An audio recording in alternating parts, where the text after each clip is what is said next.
Hello, Ivy here.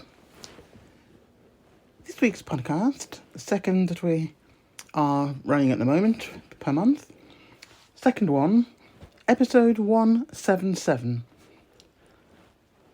And the title of the podcast is The Reluctant Heir. An introduction. As the British monarchy stands on the precipice of a potential new reign, the dynamics within Buckingham Palace suggest an evolving shift in power, or, at the very least, an attempt to project such change. The heir, Prince William, has recently been vocal about his future ambitions, signalling an eagerness to define his legacy even before ascending the throne. Engaging with the Royal Rota, he has begun delineating plans for a modern monarchy, all the while subtly hinting at who may or may not be deemed worthy of attending his coronation. This preemptive discourse paints a picture of a confident and prepared future monarch. However, the reality may be more complex.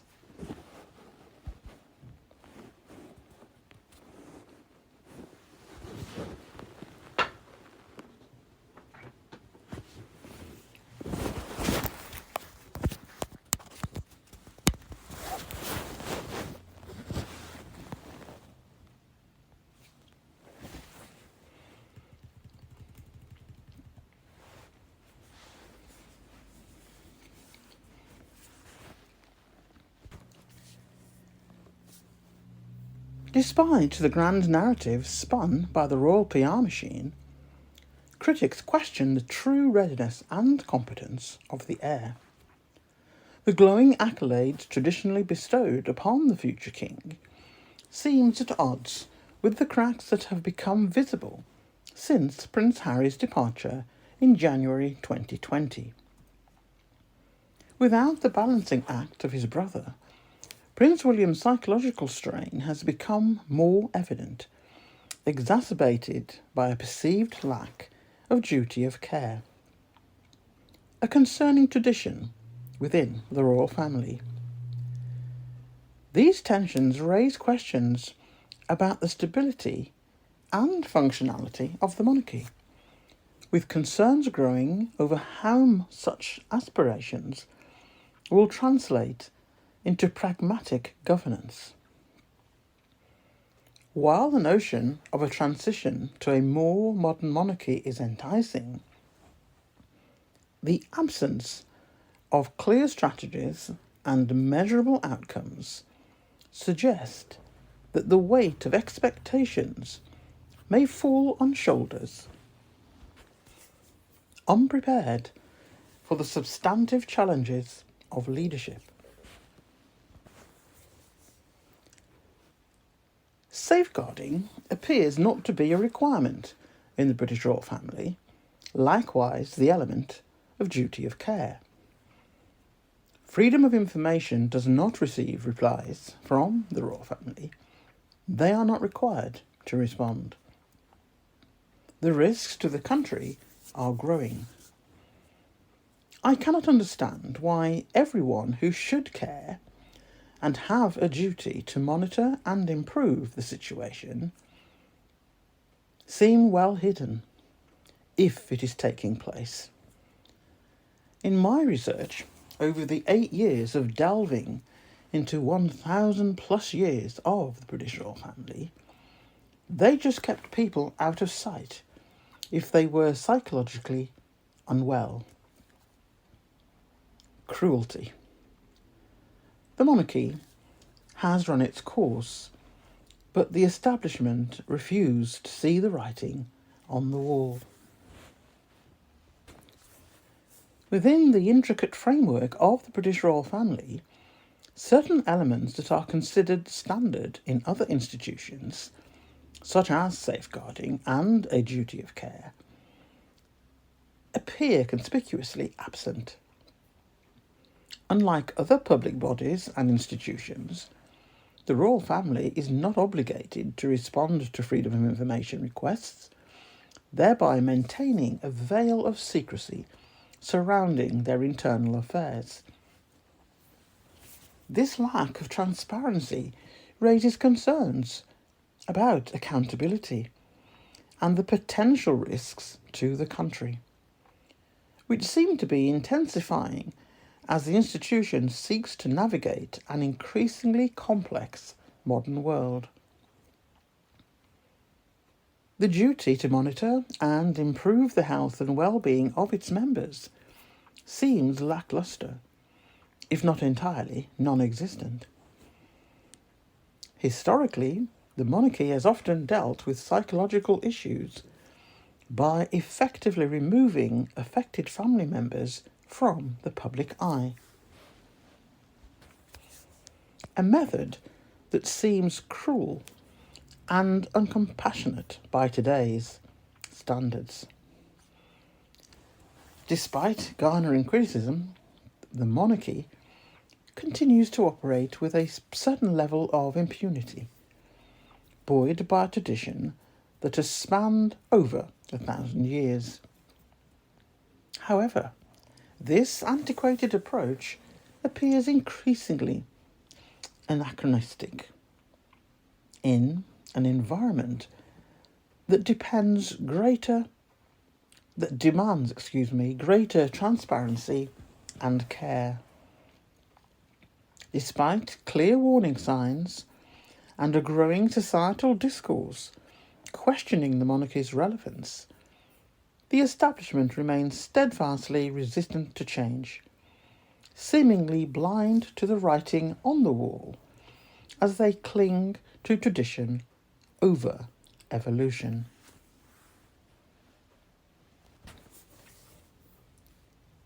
It's understandable to hope for more humanity and empathy within institutions that hold significant influence. Perhaps, as public discourse continues to evolve, there will be a shift towards prioritising individual well-being alongside institutional traditions. Time will tell, but in the meantime, sharing perspectives like this can help drive awareness and hopefully change. Health challenges faced by the King. This short section is an extract from a fairly recent SGUK podcast entitled at the time, Behind the Facade, When the Firm Forgets Its Own. So today, we'll turn our focus to safeguarding, not just as a principle, but as a practice. Who is responsible for protecting the vulnerable when the institution is the one doing harm, or standing by silently while harm is done?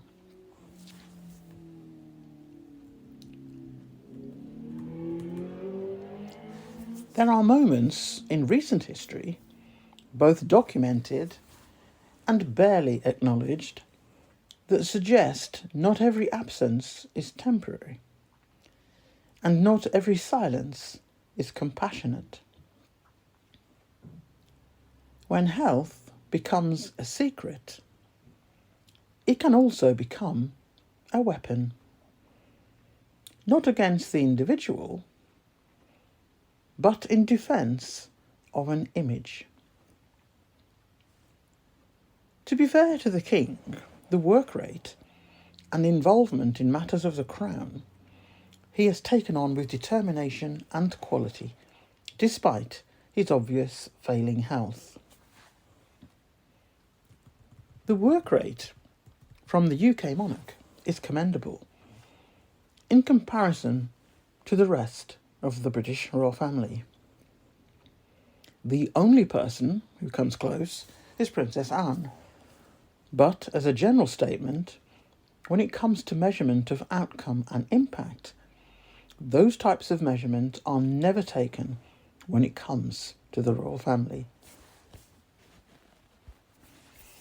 I do, however, give credit where credit is due, because when it comes to the King's health, there has been not one instance where the heir has publicly come forward to take some of the weight of those engagements undertaken by the King.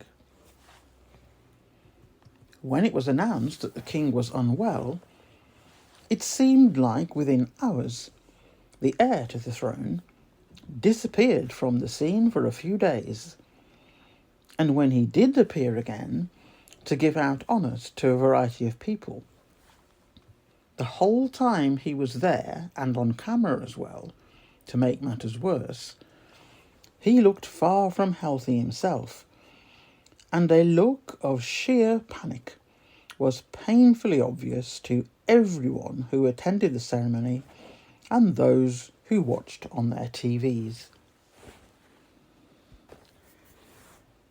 There is a familiar set of patterns now when it relates to the heir. Increasing numbers of people in various categories have noticed, and some have commented publicly. 3 segments coming up. Segment 1, silence as strategy. 3 bullet points. We've seen moments where a public figure vanishes, not because of confirmed illness, but because the truth is inconvenient. Public duties are cancelled. No photos, no updates, no family visits, and no concern from the institution beyond a few vague sound bites. That is not care. That's containment. And if this were any other employer, it would raise safeguarding alarms. Key message from those 3 bullet points in this first segment. In silence, we hear a strategy. One that protects the institution, not the person. I'll repeat that key message. In silence, we hear a strategy. One that protects the institution, not the person. And as a reminder, the title of that segment, Silence as Strategy. This next segment, and the title of that, is Suspicious Events, Official Denials. First bullet point of 4. Refer vaguely to an incident late last year. In fact, it was a couple of years ago now, involving flashing lights, emergency services, and claims that didn't align with what witnesses captured. They saw what they saw, and they took photographs at the time. Second bullet point.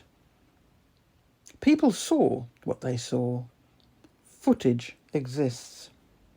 No statement can erase that. Third bullet point. Then suddenly, health updates start flowing. Conditions are named. Treatments are floated. Public sympathy is directed. But nothing is ever quite verified. Fourth bullet point. A story built on ambiguity serves one purpose: to protect power. And the key message for this second segment is: illness becomes the perfect shield because it deflects both accountability and questions.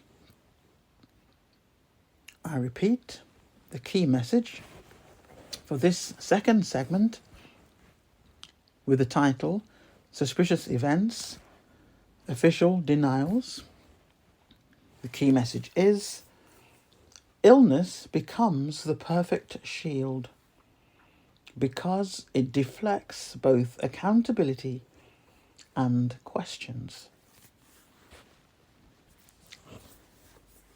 Our third and last segment in this section, and the title of this segment is Control over Care.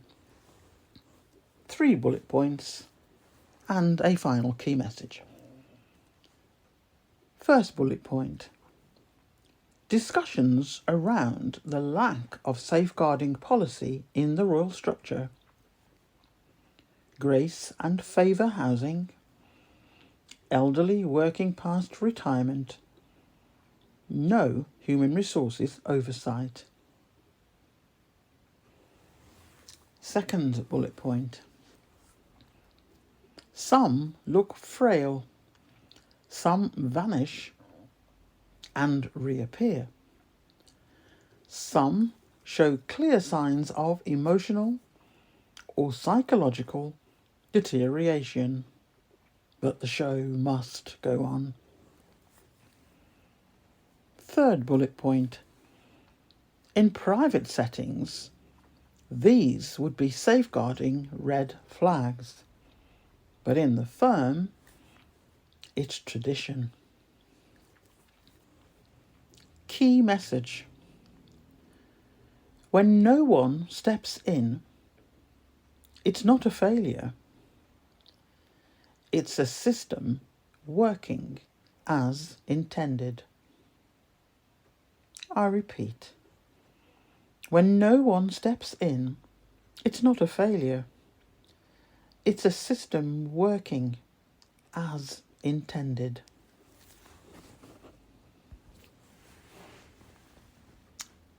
Next main heading: implications of an ageing royal household. The monarchy and its lack of planning for the future. I refer to workforce in its most simplest and basic of forms, because I am almost certain that the British royal family do not know what a workforce plan is, and if they do, they would not use one. At best, they would have documentation somewhere with the appropriate headings, but pay no attention to it. So for the purpose of this podcast, and previous ones where I have mentioned it several times, and to find a way to give comments about the age profile, among many other things, of the promoted Magnificent Seven, at one time quoted by the UK media, and at the time and who are now referred to as the senior working royals times 4 in various computations, as being the group to fill the role of Prince Harry, who stepped back from senior royal duties and removed his family and himself to a safer environment, and one which would be better for their mental health. Apparently, stepping back from taxpayer-funded duties has put the monarchy at risk. Really? One person leaving an establishment means the business is going to fold? What were the rest of the seniors doing all of these years, and at taxpayer expense? In their eagerness to appear as if nothing to see here, folks, and all is well, UK media have been going on ever since how they as a group, and at times the two least impactful duo within that group, are declared as saviours of the monarchy, or in some reports, the secret weapons.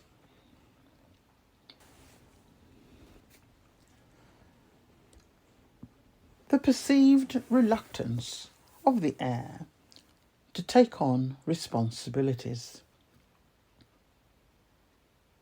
This extract is best described as a psychological unpacking of Prince William. I will explore the various stages of the lives of Prince William and Prince Harry, mainly Prince William in this particular section. Each stage will outline events that occurred and which informed the reactions at the time, and how they evolved as the princes moved from childhood into adulthood. I hope you will start to see the themes emerging, and which set out the landscape and emotional contributions as to how they each react to various key stages in life, both on a different path, but yet interlinked in many ways. Paths that one chose and the other accepted on the assumption that a wingman would be present. Maybe another wingman is present, but not who the establishment anticipated. No one appears to be asking why a wingman is necessary, and if so, why is it not someone from within the firm? Anticipated allegiance from a family member, as opposed to a wingman outside of the fold, posing a risk if they step outside of the fold at some point. Let's explore the foundations leading up to the current day.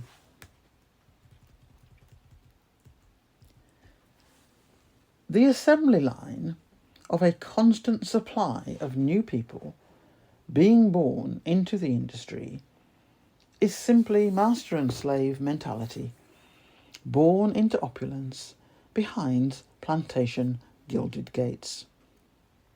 Gates that no one is allowed to exit and live elsewhere. Slaves who escape are hunted down and destroyed or forced back. It is meant to be a warning to any others who may be considering it. Let us all explore the life journey of the sons of the king and see if you can spot the key areas of their lives to bring them to where we are now with the monarchy, the village, and the republic movement. Growing up. Growing up, Prince William and Prince Harry were not your typical royal children. In fact, many aspects of their upbringing differentiated from princes and princesses of previous generations. Back in the 1930s, the young Queen Elizabeth II and Princess Margaret were so sheltered from the real world that they were allowed to play only with girls of a certain standing. And while they did go to the British supermarket, Woolworths, on one or two occasions, it was only under the strict supervision of their nanny, Marion Crawford, that the girls were allowed to experience life outside of palace walls. Harry and William, on the other hand, were allowed to get a better glimpse of the real world. As a more modern mom, Princess Diana exposed her boys to things like fast food restaurants and carnival rides. Speaking to ABC News, the Princess's former press secretary, Patrick Jeffson, explained, "She made sure that they experienced things like going to the cinema, queuing up to buy a McDonald's, going to amusement parks, those sort of things that were experiences that they could share with their friends." That said, though, William and Harry did get a privileged royal education. Both boys attended prep school, a sort of elite boarding school for middle school children, instead of pursuing purely public education. Indeed, when William was 8 years old, he headed off to Ludgrove School to study. Years later, when Harry turned that same age, he joined William. William had an heir's education. As the future King of England, Prince William did not get a normal education. After all, the end goal of his upbringing was not to produce a doctor or a teacher, but rather a future monarch. Because of this, the British royal family wanted William to have a uniquely formal education, one which could prepare him for his singular role. As a royal expert, Tom Quinn explained in the documentary William and Kate, Too Good to Be True, William's childhood would have been very much as an 18th century aristocrat's childhood would have been. Governesses, nannies, the absolute best of everything. But also, added to that, he would have been cosseted. While it is true that William was probably a pretty pampered child, his mother, Princess Diana, pushed him to have more normal experiences. In her view, William would be a better king if he was able to relate to normal people. And one of the ways for him to develop this skill would have been by attending prep school at the Ludgrove School. There, the young prince had to share a bedroom with 4 other boys. While the quarters at Ludgrove were cosy yet practical, they were a far cry from the luxurious bedroom with a view that he enjoyed at the palace. Ultimately, though, this arrangement forced William to learn how to deal with non-royal people on a day-to-day basis. Having every detail of your family life played out publicly is particularly difficult as a child. Of course, we must remember that this dynamic was likely exacerbated by the fact that King Charles III and Princess Diana filed for divorce, while William and Harry were studying at Ludgrove. As a result, the boys' classmates probably had unusual insight into their parents' marital issues. Harry continued to study at Ludgrove, while William had already moved on to Eton College. In hopes of supporting his younger sibling during this emotional time, William begged his father to allow Harry to join him at Eton. Royal expert Christopher Anderson related this story in his book, Brothers and Wives, Inside the Private Lives of William, Kate, Harry and Meghan. The journalist wrote, William believed this was not the time for the 2 brothers to be separated, and he told his nanny, Tiggy, and his father that he doubted Harry was emotionally resilient enough to return to Ludgrove alone. Apparently, the older prince wanted to protect his more vulnerable little brother. "I don't want to go away from him now," William said. "He needs me." Sadly, though, King Charles did not allow Harry to accompany William to school, and the brothers lost this sense of closeness.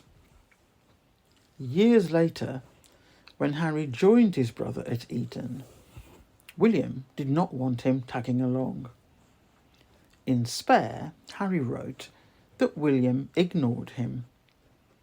Apparently, the future king, Charles, felt that it wouldn't be particularly helpful to remove Harry from an environment where he felt happy and throw him into a new school environment. Per Anderson's report, Charles said that the return to routine will be good for the princes. They need to see that life goes on. Unfortunately for Prince Harry, things were not that simple. Although he did ultimately return to Ludgrove for that final year of prep school, the young prince was said to struggle immensely. As Anderson wrote, there were times when Harry suddenly became quiet, lost in thought, and sad-looking. A fellow student remembered. Indeed, Harry spent much of his last year of prep school grieving the incredibly public loss of his mother. Media portrayal of William and Harry. An extract from BBC News on an article written by Sean Coughlin, a BBC Royal correspondent, dated 7th of January 2023. Wonderful.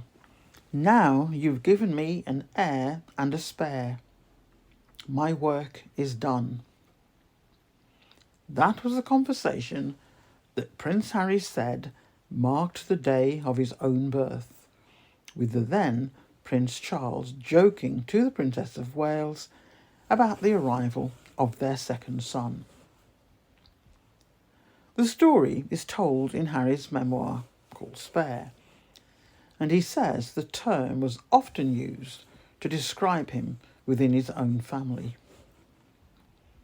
They would say it without a spirit of judgment, but straight out.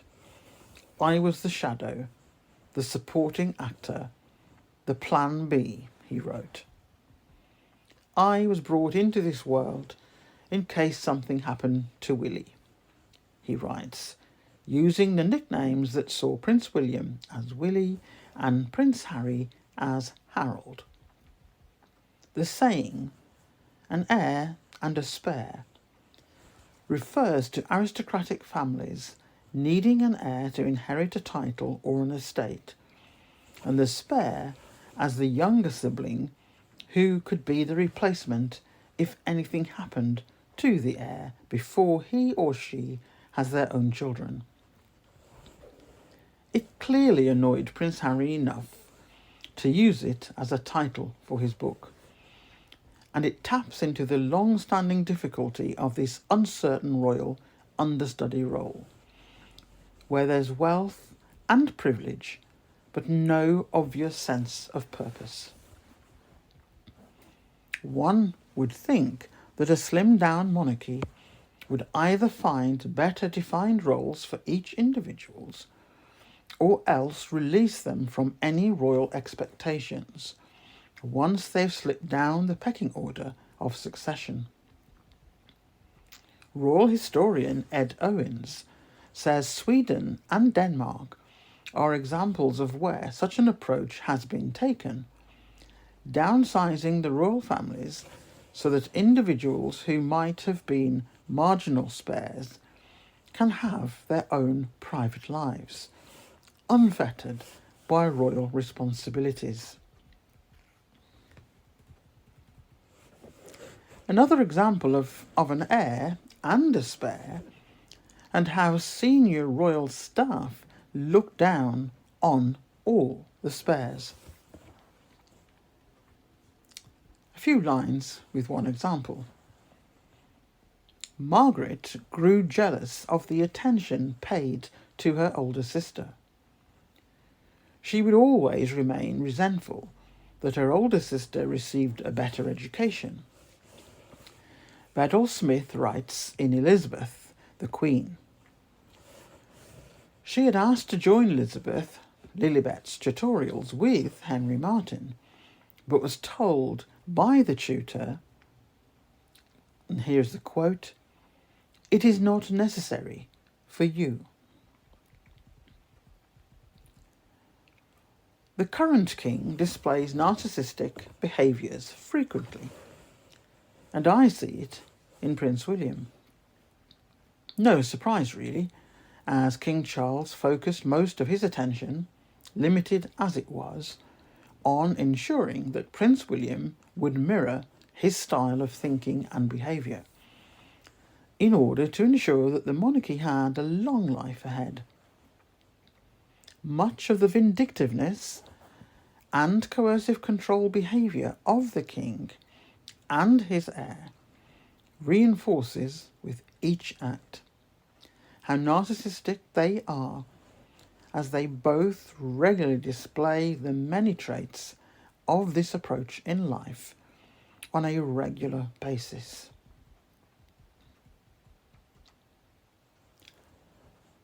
What happens when a narcissist loses control over you? A narcissist losing control can be truly terrifying. Depending on the type of narcissist you're dealing with, they can become aggressive, violent, or withdrawn while isolating you from the outside world. The question might now be, how does a narcissist act according to the different types? So you could be dealing with an overbearing, overt narcissist, or a paranoid narcissist who projects their flaws onto you. You might face a narcissistic collapse at the extreme end of the scale. Essentially, losing control over you or your environment is highly triggering for a narcissist. When a narcissist loses power, you'll see them revert to pure emotion, completely out of control. I'm going to repeat those 3 lines again, and for you to think of, in this case, the narcissist being William, and when it refers to the other person on the receiving end of the behaviour of that narcissistic person as being Harry. That's just 2 examples. There are plenty more within the royal family, but those are the 2 that I'm focusing on within this podcast. So to repeat,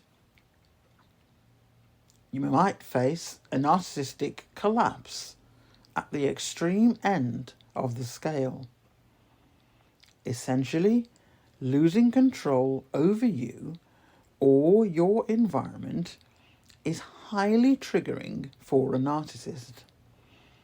When a narcissist loses power, you'll see them revert to pure emotion, completely out of control. When a narcissist realizes your refusal to be controlled, they panic because their demands are no longer met. They will become coercive, manipulative, and potentially aggressive. Here are 12 behavioural examples. And when I go through them, I have no doubt certain incidents will come to mind.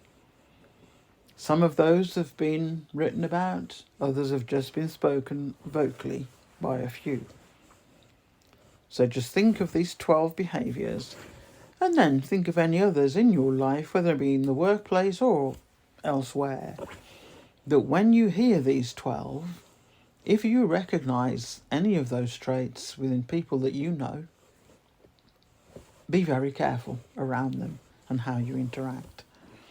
So, 12 behavioural examples. Blocking a narcissist can trigger a range of reactions, as they often have a fragile ego. Where have we heard that phrase before? fragile ego and are highly sensitive to perceived threats to their self-esteem and control. While the specific response may vary depending on the individual and the nature of your relationship with them, here are 12 ways that a narcissist may react when they discover they have been blocked. 1. Rage and outbursts. When a narcissist realises they've been blocked, they can react with explosive anger. This intense rage is a response to the perceived threat to their control and ego.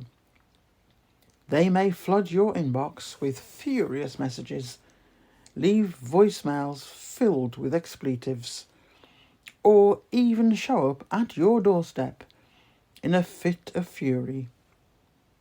One example, remember? William turning up at Frogmore Cottage, and the argument and the physical altercation by William, and William constantly saying to Harry for him to hit him back. Why don't you fight? And words to that effect. And Harry refused because he knew what was coming. He knew what the headlines would be, what the Royal Rota, in their usual style, would write. So all of the physical activity in that visit at Frogmore, that particular occasion, were all from William. No response from Harry. And Harry had all of the physical marks, let's just leave it at that, to prove what took place. And William had none. Number 2, attempts to manipulate. Narcissists are skilled manipulators, and when blocked, they often resort to cunning tactics to regain control. They may try to manipulate you into unblocking them by using guilt, flattery, or empty promises to change their ways. They'll minimise their own harmful behaviours and shift blame onto you, attempting to play on your emotions and vulnerabilities. 3. Victim playing. Some narcissists adopt a victim mentality when they've been blocked. They cast themselves as the injured party, claiming that you've wronged them by blocking them and portraying you as the aggressor. The manipulative tactic is aimed at eliciting sympathy and support from others, making it appear as though you're the one who has done something wrong. 4. Smear campaigns. To protect their image and control the narrative, narcissists may launch a smear campaign against you when blocked. And I'll add here, and if you are the heir and you're in cahoots with the Royal Rota, they'll be the ones that will write such things about the image of their claimed perpetrator. They will be the ones that launch the smear campaign. And funny how, over those years, particularly the early years, that smear campaign that they tried to get away with backfired. And as we all know, Harry and Meghan walked away. They may spread false information, gossip, or negative stories about you to damage your credibility and isolate you from mutual friends or acquaintances. Been lots of that going on over the last 8-9 years. This strategy is designed to maintain their facade of superiority while tarnishing your reputation. 5. Hoovering. Hoovering is a tactic when the narcissist attempts to draw you back into their life after you've cut ties. When blocked, they may oscillate between periods of intense remorse and nostalgia. During these phases, they'll send messages filled with regret and affection, seeking to lure you back into their manipulative web. 6. Gaslighting. Narcissists often employ gaslighting techniques to make you doubt your own perception of reality. When blocked, they may claim that you're overreacting, imagining things, or misinterpreting their actions. Gaslighting is intended to make you second guess your decision to block them and question your own judgment. 7. The silent treatment. Some narcissists respond to being blocked with the silent treatment. They'll withhold communication for an extended period, banking on your fear of abandonment to prompt you to unblock them and seek their approval. This tactic is used to regain control and power over the situation. 8. Create alternate accounts. In the digital age, narcissists may go to great lengths to circumvent the block. They might create fake social media profiles or use the accounts of friends or family members to continue monitoring your life. This persistence underscores their determination to maintain control and access to your information. I might add there that not only have a number of people gone into print and said that certain members of the royal family, and in this case we're talking about Harry and William, and I'm referring to William here, certain people have gone into print to say that they know that William has created several, not just one or two, profiles on social media, and he apparently has admitted in print, I don't know that much, and I haven't seen that because I don't read about them as a family. They bore me. But William is apparently in print somewhere in some publication to do with royal publications, has admitted that he does go onto social media and he likes to read and find out what people think about certain matters and people. I don't know whether that's true or not, but I think if someone had said in print, and in this case William himself has said in print, that he does those things, if it wasn't true, I'm sure he would have denied it by now. 9. Stalking and harassment. In extreme cases, the narcissist's reaction to being blocked can escalate to stalking or harassment. They may follow you physically, spy on your online activities, or make unwelcome advances, causing significant distress and potentially leading to legal consequences. 10. Sudden charm offensive. Self-explanatory. When blocked, narcissists switch tactics and suddenly become excessively charming and apologetic. 11. Threats and ultimatums. In moments of desperation, narcissists may resort to issuing threats or ultimatums when blocked. They may employ emotional manipulation, such as threatening self-harm or legal action to coerce you into unblocking them. The specific nature of the threat can vary, depending on the narcissist's personality and available resources. 12. Seeking allies. Narcissists may reach out to mutual friends, family members, or acquaintances when blocked, attempting to recruit allies who can pressure you to unblock them. They may manipulate others into believing their version of events, casting you as the wrongdoer and portraying themselves as the victim. This strategy is used to isolate you further and manipulate social dynamics in their favour.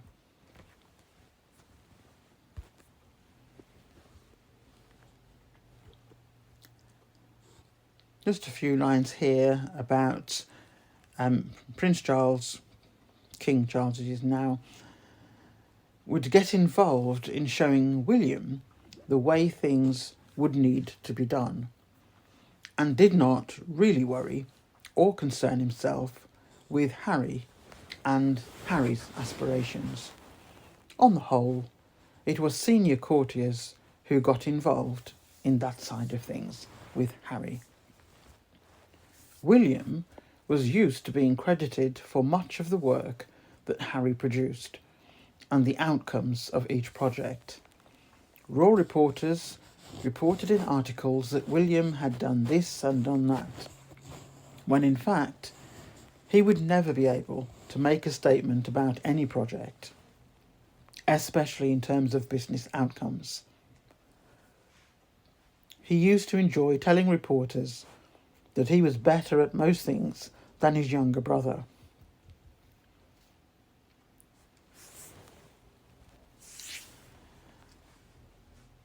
I am not even sure that William was close or wanted to be close to anyone. People were there to do what he wanted of them and no more. In terms of Harry, the joint account arrangement helped to cloak William in a positive light, but in later years, when Harry and subsequently Harry and his wife Meghan had a wide range of projects on the go, each with detailed accounts showing performance measures and results for each year of operation, the heir and his wife had no such data, and no completed project of any kind. Everything was ongoing, with nothing tangible to show for any of the expenditure on a few, and others with no activity of any substance from the previous year. The moment when Harry and Meghan requested and were granted the wish to separate accounts of the two brothers was the moment, I am sure, that the heir started to become uncomfortable. Very soon, he was about to lose the cloak that he could hide under previously, and would have the spotlight very firmly shining on all of their activity over the coming years. Attachment in this sense meant attaching to useful people who could do the work for their boss, rather than be attached emotionally.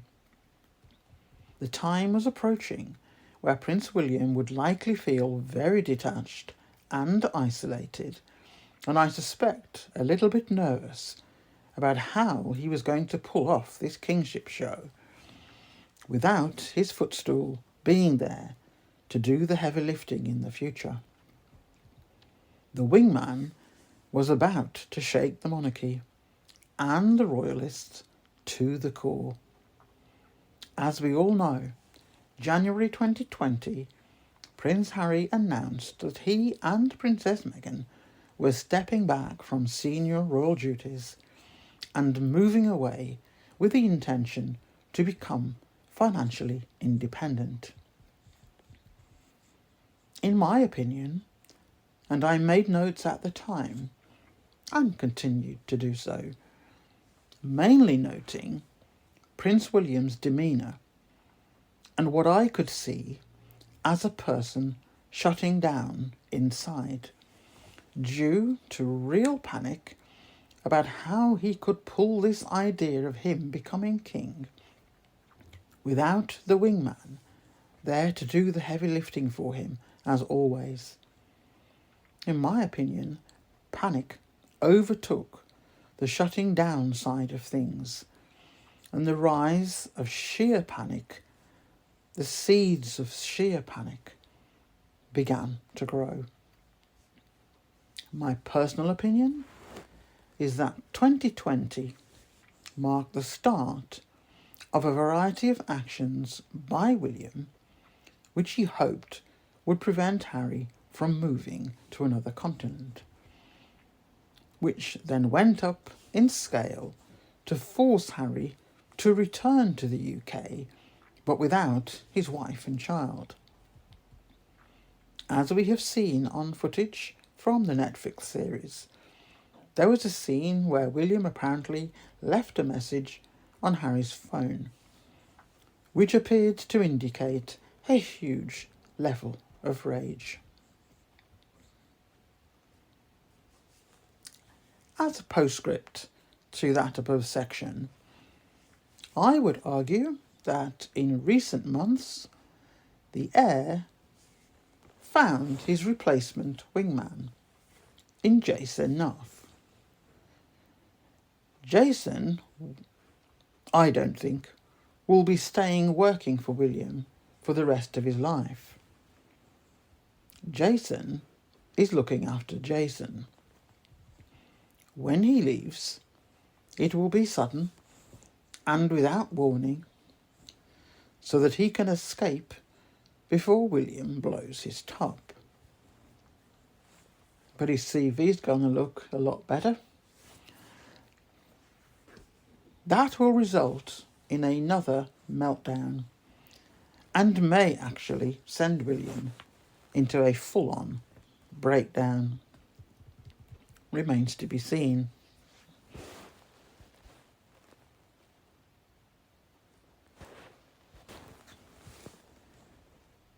Media portrayal of the heir and his wife. The fact that the heir to the throne was treated differently from other royal children makes their environment very different in a number of ways. The Royal Rota constantly used phrase about Prince William being treated differently is because he is on a different path to Prince Harry. William never really had to produce good results or be amiable to people in anything other than basic, go through the motions of it all, or achieve academically, or in most tasks because he was the heir. He would be heir whether or not he did those things well. So dependent on the mindset of the heir, Prince William was waiting to take over a role that he knew he would not have to work hard to remain in it. He would be king regardless of his performance or competence.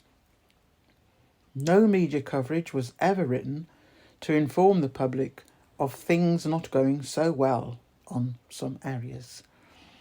The Royal Rota is there to make members of the British royal family look good, and in particular the current king and queen consort, and the heir and his wife, the Duchess of Cambridge.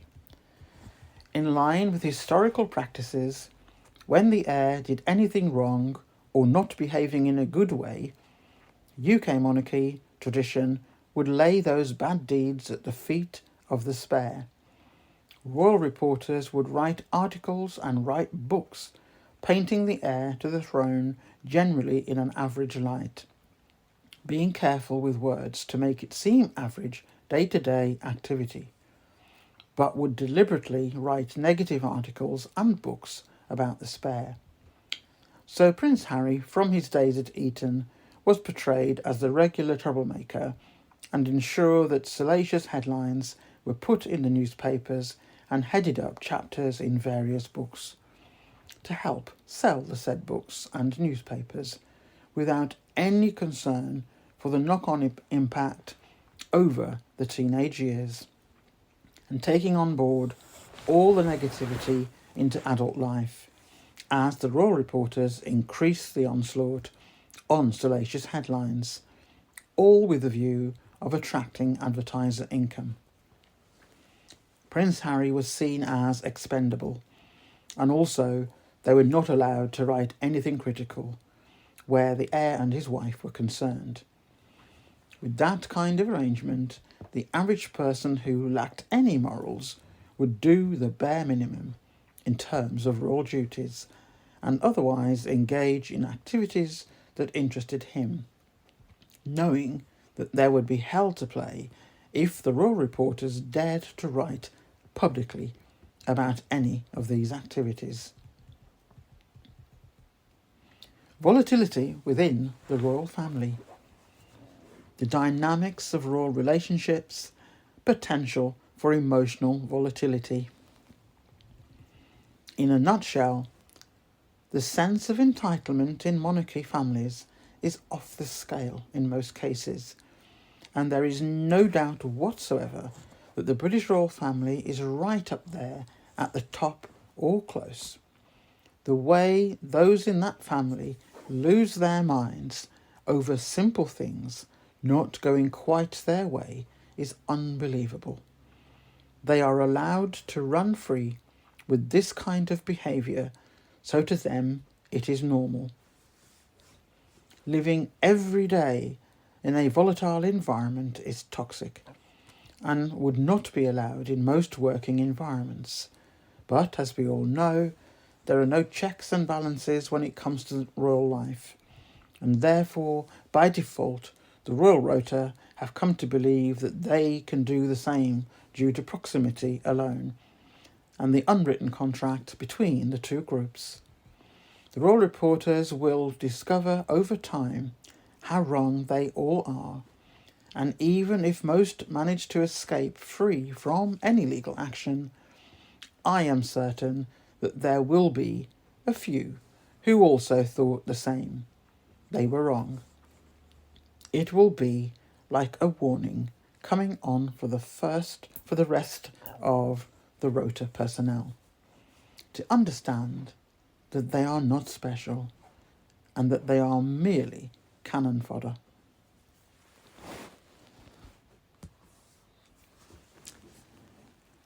I'm moving straight on to the conclusion now, and that's because I've just going through my my notes. There are quite a few sections still, and I would say there are easily 45 minutes worth of information. So I did say I would do 2 podcasts a month, but on the basis that this is the second podcast of October, and I have more than enough to do another podcast. So over the next few days, I will be putting that into a recording for a podcast that will take place early in November. So this will be like a 2-parter. So for now, I'm going to do a conclusion because it's already an hour and 2 minutes. And I don't want to keep you all too long and to bore you with this, but I also don't want to just discard the information that I've just highlighted that I'm going to record in the next probably couple of days and have that as part 2 of this particular podcast. So let me go through the conclusion and bring this podcast to an end, and then you will see a flyer from me over the next 2 or 3 days telling you part 2 is coming up and the date that it will air.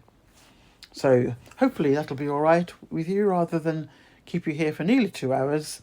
I don't mind that, but you may. So this one will be about an hour, 10 minutes, something like that. And I reckon it'll be about 45 minutes to 50 for part 2. Conclusion. Trying to bring all of these things together, various strands together with part 2, which I've just explained, that will appear shortly in the next few days, week or so. Looking at the psychological unpacking, if you like, of the HEIR, based on things reported, not guesswork, things reported by the Royal Rota, and also things that the HEIR has said himself. So, in conclusion, for part 1 of this podcast, touched upon, but I will go into more detail in the part 2 section, about psychological concepts and areas of concern that can affect a person preparing for a leadership role, particularly as a monarch. Here are some key aspects. Each of these we will explore, as I said, in more detail in part 2. 1. Imposter syndrome. This is the feeling of being unqualified or a fraud despite having the skills or accomplishments. The destined monarch may feel inadequate, thinking they lack the necessary skills for the role, leading to anxiety and stress. Fear of failure. The pressure to succeed in a high-stakes role can lead to intense fear of not meeting expectations, which can manifest itself as stress and anxiety related to their imminent responsibilities. 3. Cognitive dissonance. The conflict between their desire for power and the awareness of their perceived incompetence may lead to mental discomfort, which can affect their decision-making and emotional health. 5. Pressure to conform. The expectations associated with being a monarch can create a sense of obligation to maintain a certain image or performance level, intensifying stress. 5. Health implications. Chronic stress resulting from these pressures can lead to physical health issues, including anxiety disorders, depression, and psychomatic symptoms. Social isolation. The weight of the role may lead to feelings of loneliness or isolation, as they might feel unable to share their struggles with others. 7. Public scrutiny and responsibility. The impending public role may amplify worries about how their actions will be judged, adding further psychological strain. 8. Succession risks. From a broader perspective, the psychological state of a monarch can influence stability in governance and public confidence, thereby impacting the risk to the crown. If the leader is not mentally prepared or is struggling, it can lead to poor decision-making or a lack of support from the populace. Understanding these psychological dimensions can help address the potential risks to both the individual and the broader institution of the monarchy. That's the end of part 1 of this podcast. I hope you found that informative. I'm sorry I can't put the article on the website at the moment, because for those of you who may not know and the others who've heard this before, there is a group of scammers that have been interfering with people's websites and messing around with copyright claims that are not true. But in doing so, they go ferreting around for articles and various bits and pieces off your website. And it's happened in a number of countries, mainly Europe, but it's also America and the UK that we know of so far. So originally I'd shut down just my articles tab, but because they were still ferreting around, and I could tell that from other indicators, let's put it that way, I've not shut down, I've just shut off the website to any external thing. I can still work on it, so I'm still putting articles on there, but you can't see them, but you will. So just to let you know, you're not missing out completely, but I know that many of you do read the articles because it gives you a chance to go through things and make your own notes and so on. So just to keep that in mind, they haven't disappeared, they will be on there, and as soon as we get the situation sorted, I will then put it back and make it accessible. So thank you very much for bearing with me for over an hour. It's about an hour and 9 minutes now, and what with the intro and outro music, it's probably going to be about an hour 15, something like that. But part 2 will be coming up shortly. I will get that recorded, put that with slides, probably the same slides as you'll see for this one, but with the information that'll be, I would reckon, about 40-45 minutes in duration. So thank you very much for your continued support, and I look forward to your comments and thoughts about part 1 of The Reluctance of the HEIR. Speak to you all soon. So it's bye from me, bye from Ivy, bye.